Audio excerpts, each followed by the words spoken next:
তুমি যত বেশি মূল্য দিবে অন্যকে, তত বেশি তার কাছে মূল্যহীনতায় ভুগবে।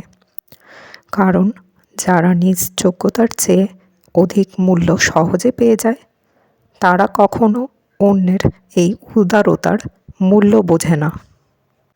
মানুষ তোমায় কখন ভালো বলবে জানো?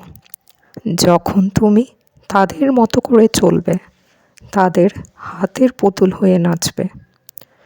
তুমি তখনই কারো কাছে প্রিয় হবে যখন তারা তোমায় নিজের ইচ্ছা মতো ব্যবহার করতে পারবে। আর যখনই তাদের হাতের বাইরে চলে যাবে, তখনই তুমি হয়ে যাবে বেঈমান, অকৃতজ্ঞ আর স্বার্থপর। এবং এই তকমা দিতে তারা মোটেও দ্বিধা করবে না। তাই অন্যের কথায় নয়, নিজের মতো বাঁচার চেষ্টা করেই দেখুন।